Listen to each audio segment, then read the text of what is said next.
amigos, sejam todos muito bem-vindos no canal do YouTube do Centro Espírita Irmã Rosa.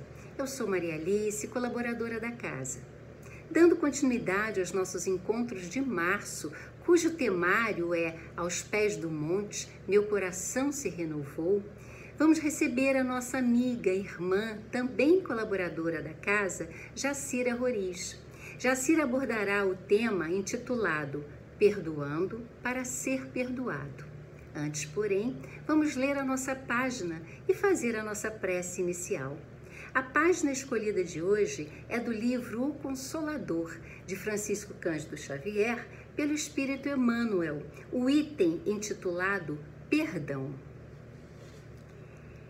Nas mais expressivas lições de Jesus, a lei divina é uma só, isto é, a do amor, que abrange todas as coisas e todas as criaturas do universo ilimitado.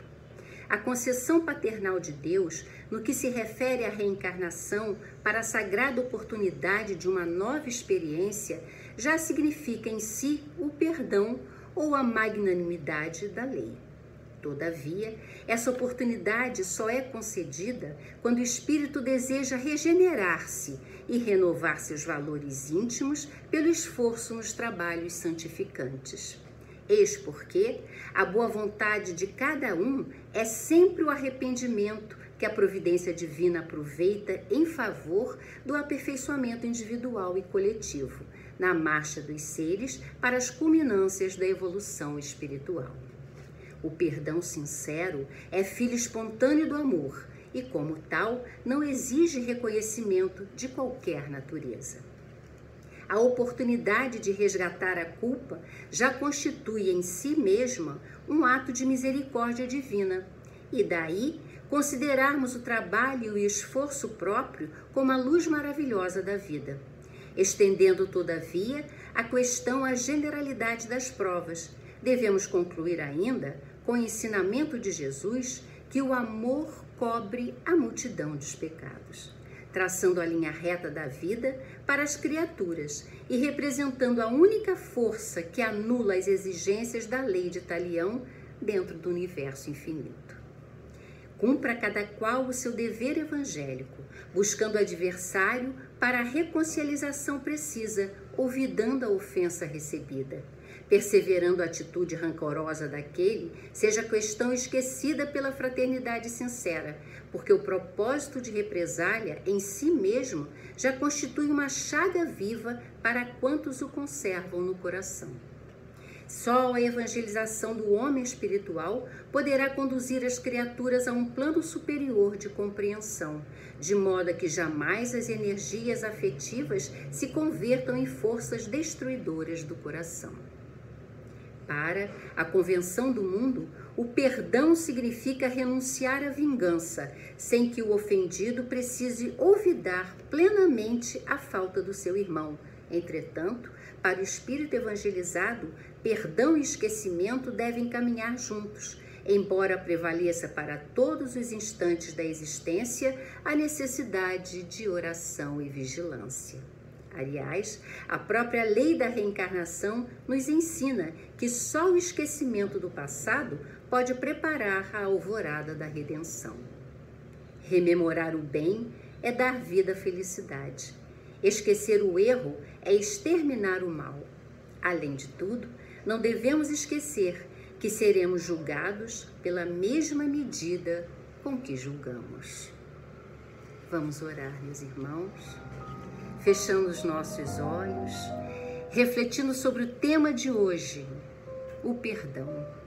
Vamos agradecer esta casa que nos oferece a oportunidade do conhecimento, aprendendo em todos os encontros os ensinamentos que o Mestre nos deixou. Que nossa irmã Jacira seja iluminada pela espiritualidade e inspirada em suas palavras para nos trazer lições que engrandecerão nossos corações. Que as bênçãos do nosso Pai nos envolva agora e sempre. Que assim possa ser, graças a Deus. E agora, com a palavra, Jacira. Olá, amigos, irmã Rosa. É uma alegria estarmos com vocês juntos virtualmente para refletirmos sobre o tema proposto para o dia de hoje. Perdoando para ser perdoado.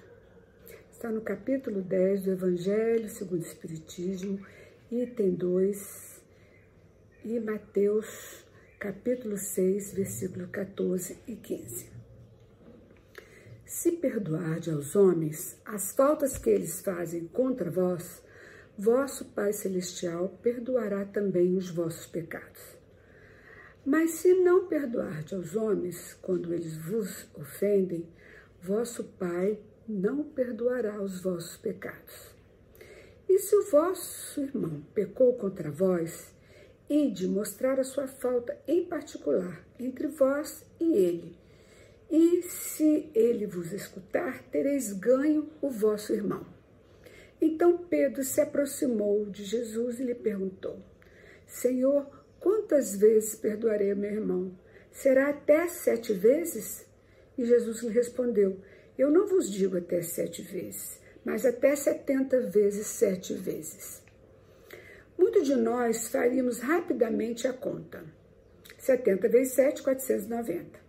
Mas, 70 vezes 7 vezes. Então, vamos aumentar 490 mais 7 vezes.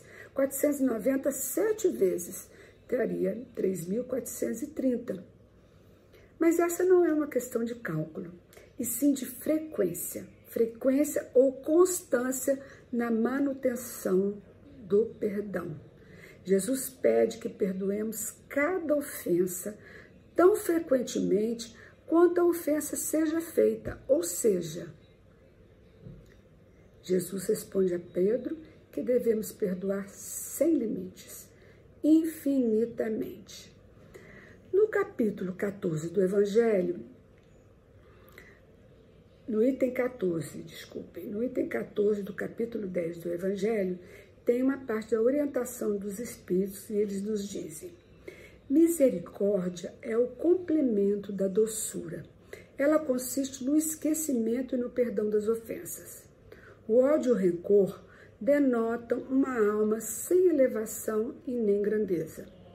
O esquecimento das ofensas é próprio de alma elevada que está acima dos insultos que lhe são dirigidos.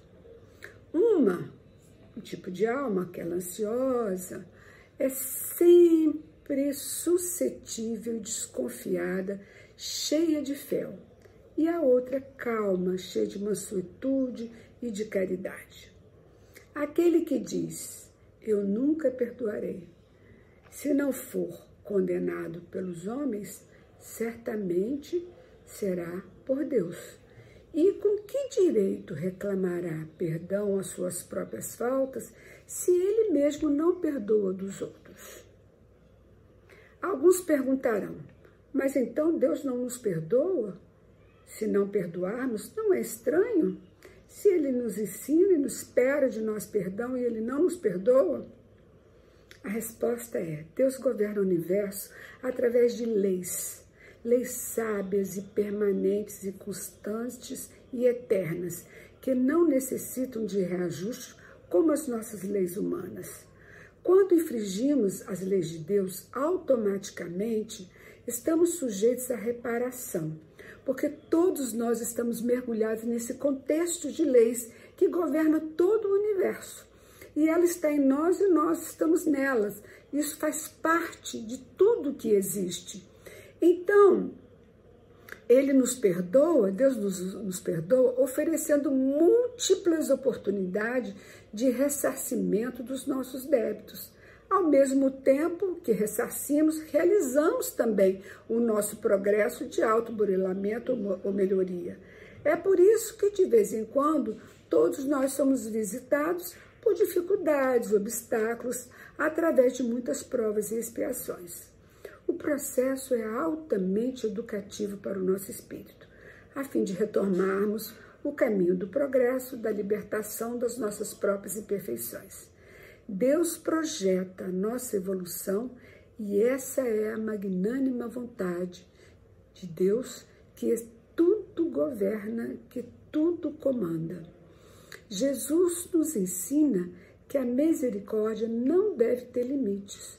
quando diz para perdoar os nossos irmãos 70 vezes 7. Mas nós fazemos isso de duas maneiras diferentes. Uma é grande, nobre, verdadeiramente generosa, sem segunda intenção, que poupa com delicadeza o amor próprio e a suscetibilidade do adversário, mesmo que ele tenha toda a culpa. O ofendido, a segunda maneira, é quando o ofendido impõe ao outro condições humilhantes e faz sentir o peso de um perdão que o irrita, em lugar de o acalmar. Se estende a mão, não é por benevolência, mas é para ostentação e mostrar para os outros que estão em volta, vejam como eu sou generoso em tais circunstâncias. E é impossível, assim, que a reconciliação seja sincera de parte a parte. E aí está latente a manifestação do orgulho e do egoísmo e do interesse próprio e não da generosidade. Em toda contenda, toda discussão, toda adversidade, aquele que se mostra sendo mais conciliador, que prove mais caridade, compreensão, sentimento de justiça e de verdadeira grandeza da alma, conquistará sempre a simpatia das pessoas imparciais. Há na prática do perdão, como do bem em geral, mais um efeito moral, mais que um efeito moral, muito mais do que um efeito moral. Há também um efeito material, porque nós sabemos que a morte não nos livra dos nossos inimigos. Os espíritos vingativos, frequentemente com seu ódio, depois da morte do corpo, eles veem aqueles que lhes causaram rancor para buscar a vingança, descontar neles todo o amargor que lhe cegou a alma, que lhe trouxe tantos tormentos, e esta é a causa de muitas obsessões. Esse fato tem uma importância tão grande na nossa tranquilidade presente quanto na nossa tranquilidade futura, porque a obsessão ela se dá de desencarnado para encarnado, ou vice-versa, de encarnado para desencarnado, mas também se dá de desencarnado para desencarnado e de encarnado para encarnado. E essa verdade nos alerta, um grande alerta quanto à necessidade de repararmos depressa os erros que cometemos com o nosso próximo, porque nós não sabemos a extensão da amargura que aquilo causou na pessoa, trazendo transtorno para a sua vida inteira. Então, perdoar os nossos inimigos extermina todo motivo de dissensão, de discórdia, toda causa de animosidade, evitando assim que por esse meio algum inimigo fique obstinado na vingança em nossa direção. Então Deus não permite aquele que perdoou sinceramente seja alvo de vingança. É da lei. Por quê? Aquele que perdoou sinceramente, ele entra em outra vibração. E aquela vibração de ódio não consegue mais atingi-lo. Então ele fica livre de todas as vibrações de ódio, porque a gente pode pedir perdão e o outro não perdoar. Mas aquele que perdeu, já pediu o perdão sinceramente, ele se livrou. E ele melhorou de condição fluídica, de condição vibratória. E aquele que não perdoou, que continua, não consegue mais atingi-lo, porque ele está em outro patamar. Vejam vocês que o perdão também tem esse aspecto prático e importantíssimo na nossa vida, no mundo que nós vivemos, que é o mundo de expiação de provas. Quando Jesus recomendou reconciliai-vos o mais depressa possível com o vosso adversário, enquanto estáis ombro a ombro no caminho com ele, para que ele não vos entregue ao juiz e que sejais preso. Eu vos digo em verdade que não saireis de lá, ou seja, desta situação, enquanto não houverdes ressarcido as dívidas. Isso está em Mateus, capítulo 5, versículo 25 a 26.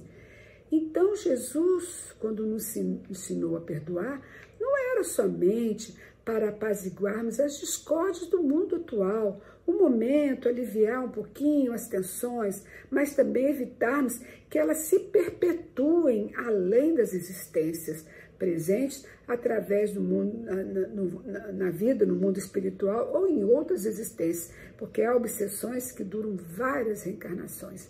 E isso pode atrasar muito o programa evolutivo daquele que odeia e daquele que não perdoou, e daquele que não perdoou com aquele que provocou, e vice-versa, porque eles se misturam, se unem na questão do ódio, o ódio estimula o ódio no outro, e isso fica uma trama que demora muito tempo para ser extinguida.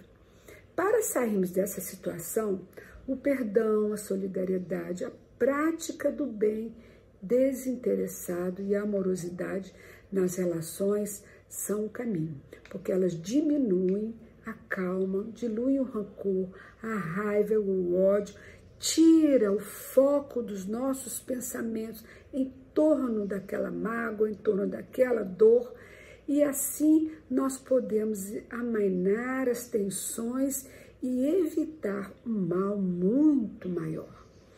Porque se nós pudéssemos dimensionar o tamanho da repercussão dos nossos atos na vida das pessoas, nós ficaríamos impressionados.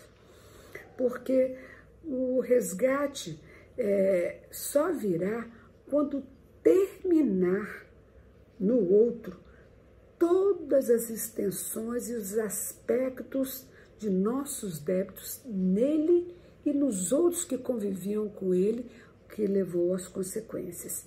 Então, dizem que a vida, os nossos atos, são como se fossem travesseiros de pena que nós abrimos no ar.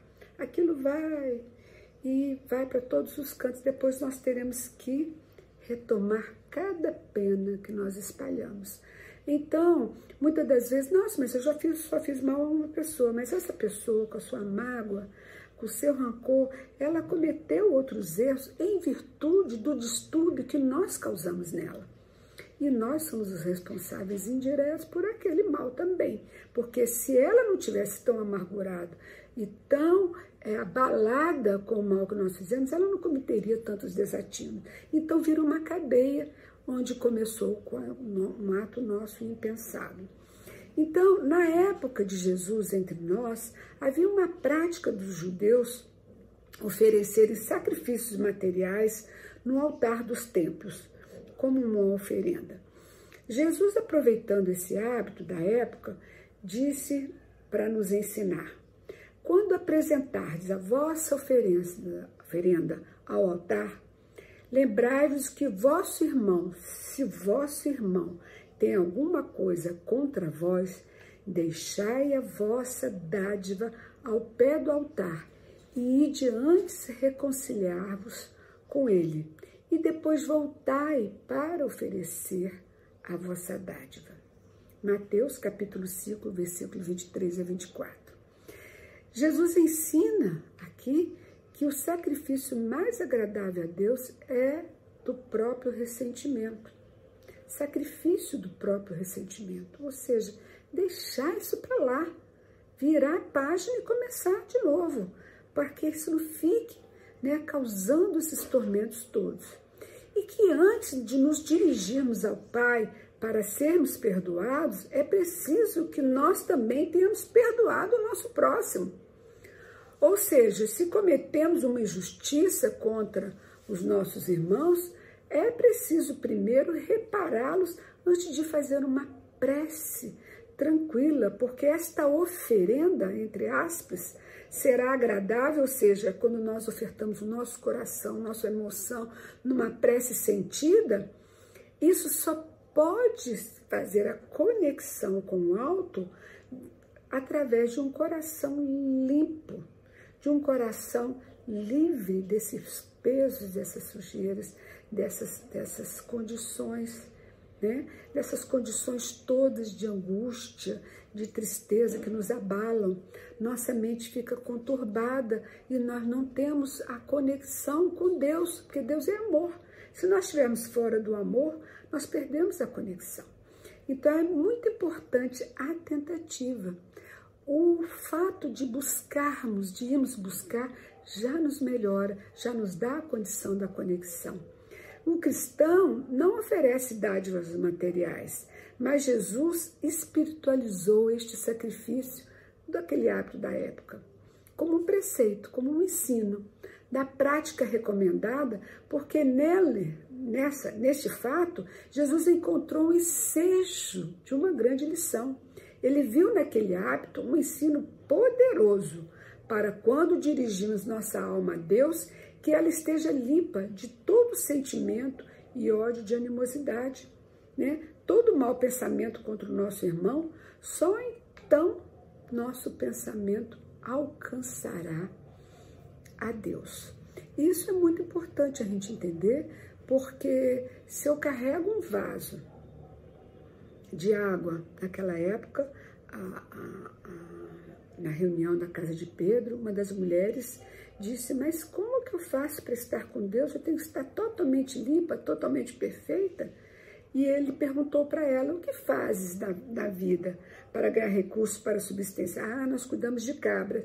E o que você faz para manter esse leite saudável até chegar na mão de quem vai comprar? Ela disse, mestre, eu preciso manter o vaso perfeitamente limpo, para que nenhuma sujeirinha, nenhuma sujidade contamine o leite e o azede, deixando-o imprestável para a venda. E Jesus disse, faça a mesma coisa, limpe o seu vaso, que é a mente, o corpo, livre das sujeiras, dos maus pensamentos, do pensamento mau. Fiquemos apenas com o nosso estado de seres normais e sujeitos a erros, mas não tragamos a condição pesada de ressentimento, de ódio, pedindo um perdão a Deus que é inadequado. Não vamos trazer para esse momento de reflexão com Deus este clima pesado. É primeiro fazer a nossa parte. Ir lá, desculpar, chamar em particular o nosso companheiro, conversar. Se ele não nos perdoar, a questão é dele, mas nós já fizemos a nossa parte. No Evangelho capítulo 12, item 1 a 4, Jesus nos disse, aprendeste o que foi dito, amareis o vosso próximo e odiarei o vosso inimigo. Eu, porém, vos digo, amai os vossos inimigos, fazei o bem àqueles que vos odeiam e orai por todos aqueles que vos perseguem e caluniam.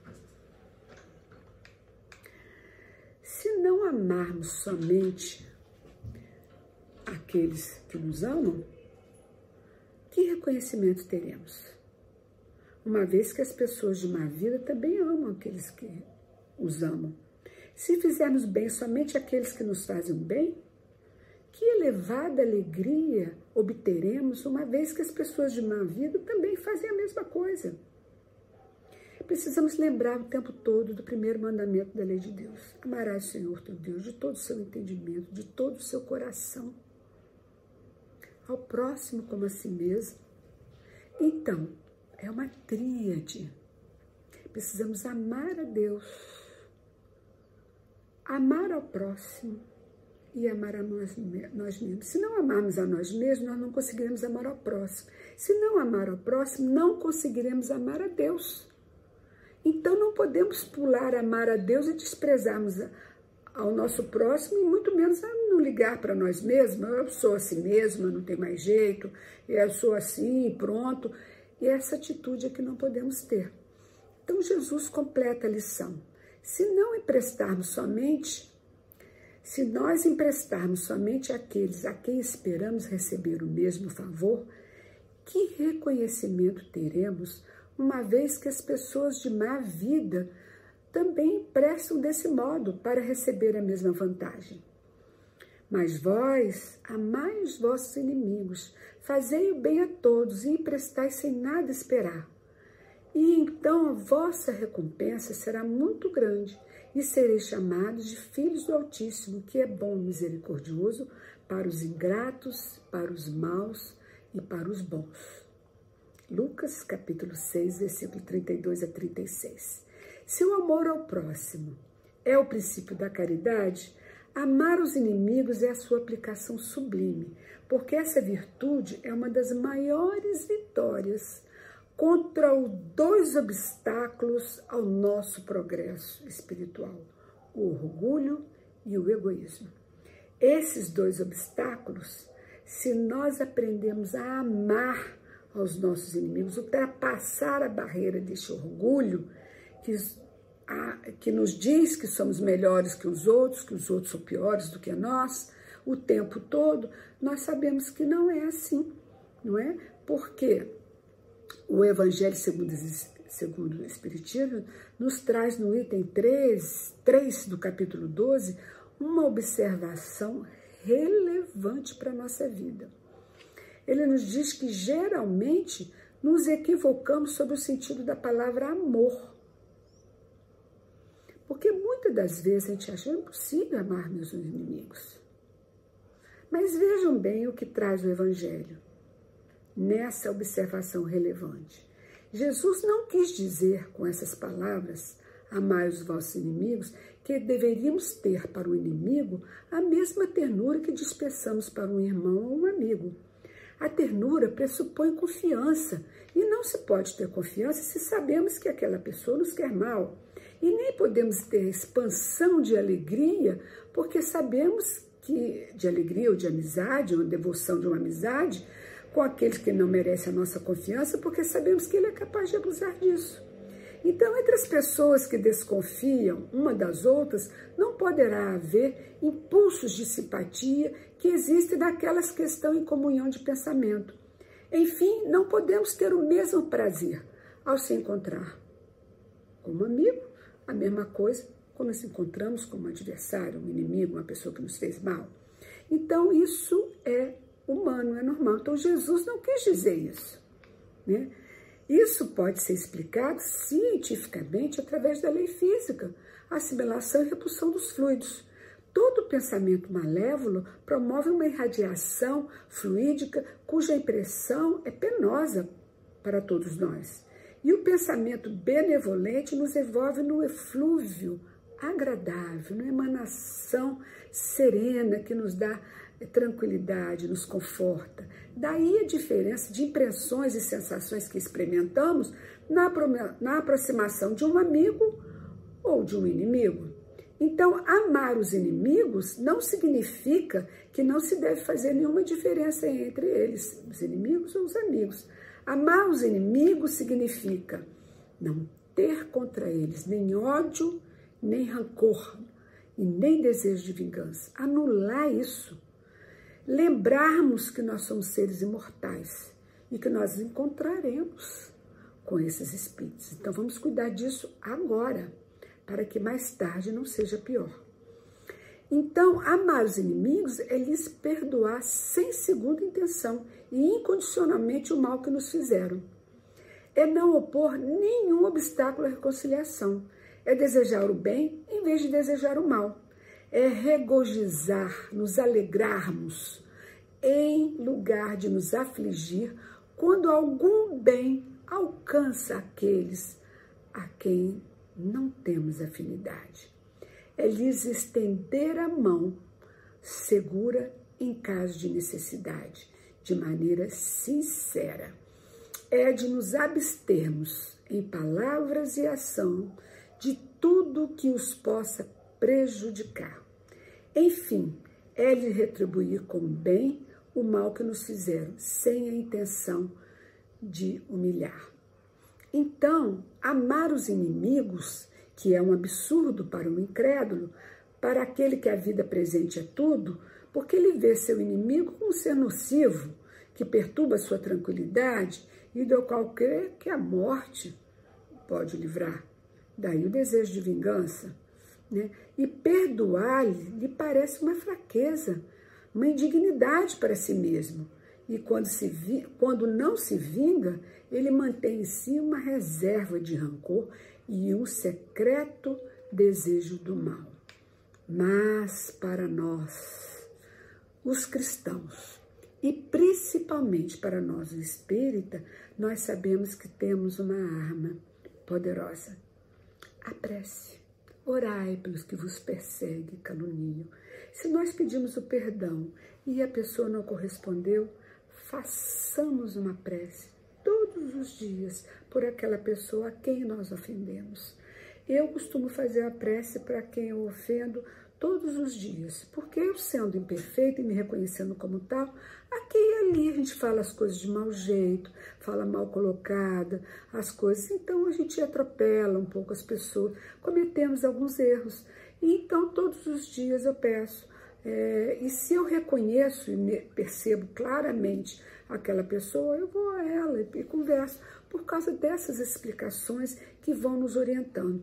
Então, o espírita tem uma maneira de ver diferente, não é superior, mas é diferente, porque nós cometemos os mesmos erros, nós temos as mesmas tendências, nós temos os mesmos impulsos de mágoa, de rancor, de desejo de afastar daquela pessoa, não querer aquela pessoa mais na nossa vida. Nós temos tudo isso, mas nós temos o dever de ver diferente, porque nós sabemos que o passado e o futuro tem no meio um presente que significa um ponto, ou seja, o parágrafo da história da nossa vida continua. Então, o presente é um ponto. Continua o parágrafo no futuro, em outras vidas. Primeiro no mundo espiritual, depois em novas reencarnações. E como é que nós queremos que essa história de nossas vidas se dê? Com os mesmos pendores, com as mesmas coisas, com as mesmas questões que nós tivemos que lidar? Não, nós queremos melhorar, nem que seja um tiquinho. Então, é importante a gente observar essas questões, orar por aqueles que nos perseguem e caluniam todos os dias. Sabemos pela destinação da terra que podemos nelas encontrar maldade, perversidade, que está em todos nós em graus diversos. E quando delas nos tornamos alvos, é porque fazem parte das nossas provas, que são testes, que devemos suportar, exercer, e onde nós somos testados para saber se estamos aprendendo. E se soubermos colocarmos essas questões, a maldade, a perversidade, a má intenção, a maneira como a pessoa age para conosco, tirando o nosso tapete, nos subestimando, e variadas coisas, né? Quando nós passamos a entender essas questões que a doutrina espírita nos traz, nós passamos a colocar essas questões num ponto de vista alto do entendimento, da compreensão do real significado dessas coisas nessa vida, que tem um objetivo educador. Conseguiremos tornar, então, assim, essas vicissitudes menos amargas, vindo elas dos homens ou das coisas e das circunstâncias. E também, se não devemos nos queixar das provas e das dificuldades da vida, que nos preparam, né, o espírito, também não devemos nos queixar daqueles que são instrumentos para o nosso aprendizado. Muitas das vezes eles não têm nada de errado conosco. Foi utilizado aquele momento para nos dar uma sacudida e a gente lembrar que a gente não é melhor do que ninguém, que a gente é igual e que a gente tem que compreender e perdoar para também ser perdoado. Estamos numa escola de educação do espírito e Deus, através de suas leis de amor e justiça, testa a nossa aptidão para a paciência, para a resignação, e essa visão que a doutrina espírita nos traz nos predispõe a perdoar naturalmente, porque passamos a entender todo o processo que nos envolve diante das dificuldades em todas as relações de nosso cotidiano. Compreendemos assim que a existência carnal é uma experiência altamente pedagógica, ou seja, educadora. É muito natural que as diversas aprendizagens ocorram através de insucessos, que terminam por se tornarem êxitos após várias repetições de ações sem conseguir o resultado. É quando a nossa perseverança está sendo testada. Muitas das vezes estamos tentando e desistimos. Dizem que Thomas Edison estava na número 800 das suas experiências para a criação da lâmpada elétrica. E as pessoas que estavam em volta estavam cansadas e pedindo a ele: nós já tentamos 800 vezes. Ele disse: mas agora eu sei de 800 maneiras erradas. Então, diz que ele tentou mais 2 vezes e conseguiu fazer a lâmpada elétrica e trouxe para a civilização um grande progresso. Então, a tolerância desse modo para com as falhas alheias não pode ser descartada em nossa convivência humana e social, porque todos estamos matriculados nessa escola, né? E todos passamos por todos os tipos de faculdade. Mas é preciso não nos acomodarmos à nossa própria fragilidade, aos nossos erros, à nossa situação de espíritos imperfeitos. Eu sou imperfeito, não tem mais jeito. Não. E usarmos também de indulgência para com os outros que estão também na mesma caminhada que nós. Assim, não fiquemos remoendo os acontecimentos onde erramos, e não devemos vitalizar o erro que nos fizeram através de recordação incessante, porque isto é um plugue com vibrações que se afinizam com os mesmos tipos de vibração, de mágoa, de ressentimento, de tristeza, de falta de confiança. Isso engrossa, né? E isso nos torna mais vulneráveis a esse tipo de influência negativa. Somos discípulos da vida em constante crescimento.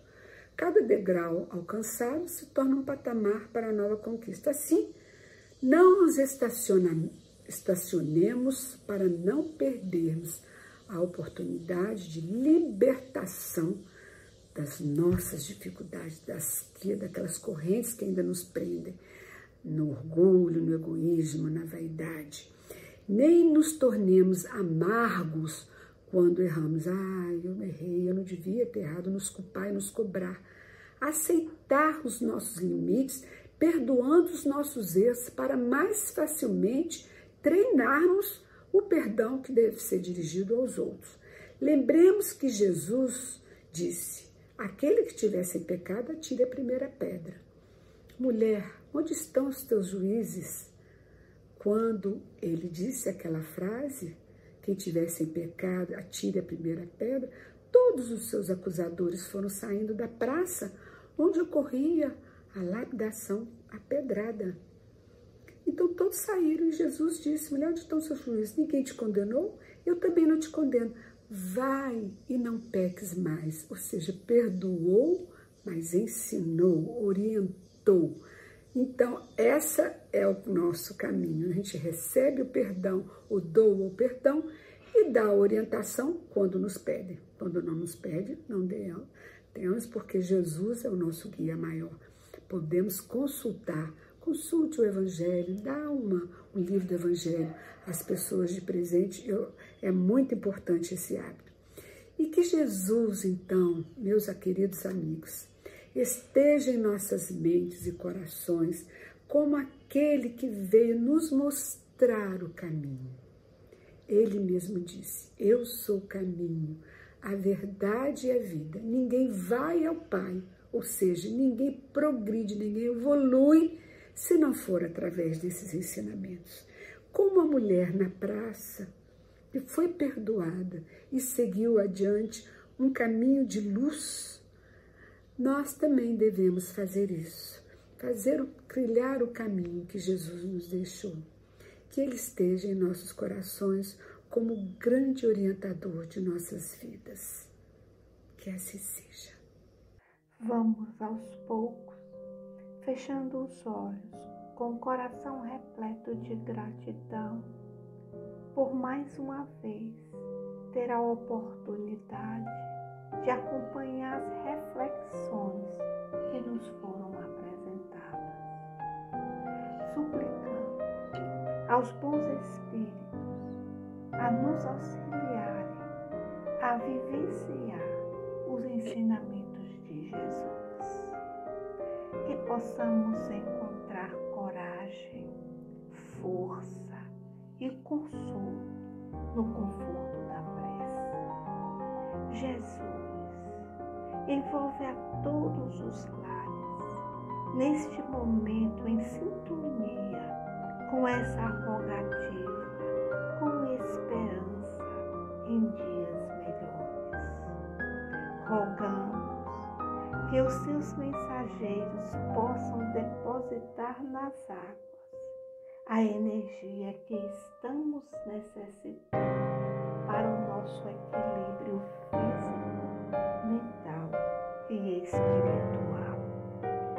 Mais uma vez, agradecemos a este encontro e rogamos proteção. Que assim possa ser, com a graça do bom Deus